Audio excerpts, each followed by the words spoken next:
Imagine this. U.S. warships drift just off Venezuela's coast. In Caracas, the government rallies militia as if invasion were a weather forecast. And somewhere in Washington, someone signs off on a bounty, $50 million, for the head of a sitting president. This is Global Subtext.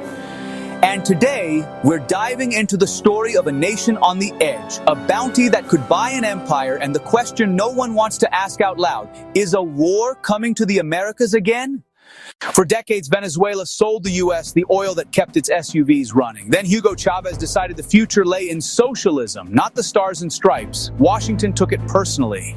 By the time Nicolás Maduro inherited the throne, Venezuela was drowning in inflation, sanctions, and conspiracy theories. The U.S. called him a dictator. Maduro called Washington an empire. Everyone else called for popcorn. Fast forward to 2025. The words have changed. No longer sanctions, no longer democracy.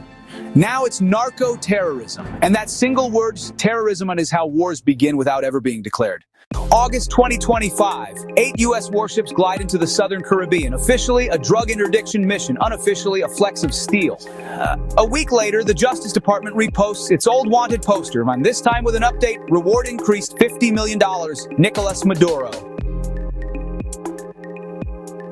September, American jets strike a boat allegedly carrying drugs from Venezuela. 11 killed. Washington calls it a precision hit. Caracas calls it a massacre.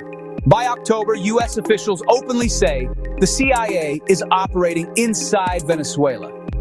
Covert ops, coastal defenses, and militias on alert. If this isn't war, it's an excellent rehearsal. Let's talk about that bounty. $50 million for Maduro. That's not justice money, so that's movie villain money. The U.S. accuses him of running the Cartel de los Soles, and a drug empire hidden inside his own military. Maduro calls it imperialist fiction. Either way, he's now on America's most expensive wanted list since Saddam Hussein, and when you put a price on a president, you're not negotiating anymore, you're hunting. In Washington, hawks cheer finally accountability. In Caracas, Maduro arms peasants and calls them heroes. 4 million militia on paper, one nation under siege. Colombia warns of spillover. Brazil stays diplomatic, which is code for we're watching Netflix.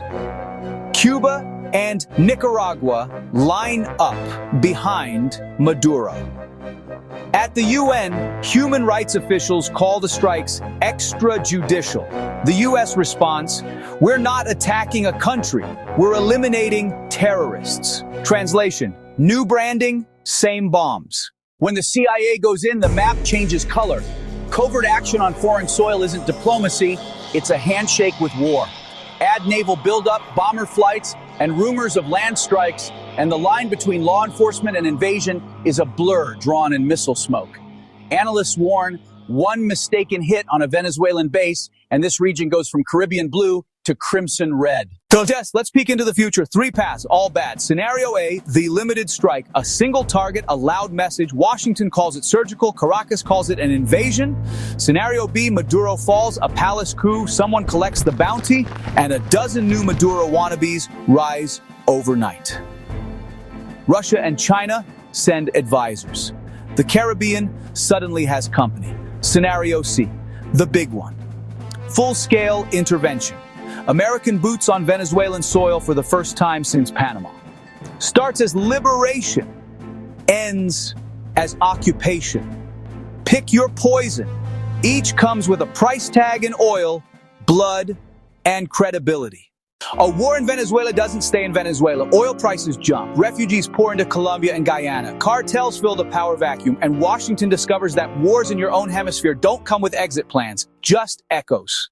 The world used to think great power wars were a European problem. Now they may return to the Americas. If this bounty on Maduro was a warning shot, the next one might not miss. This is Global Subtext. Thanks for watching. And remember, in geopolitics, justice and vengeance often share the same briefcase.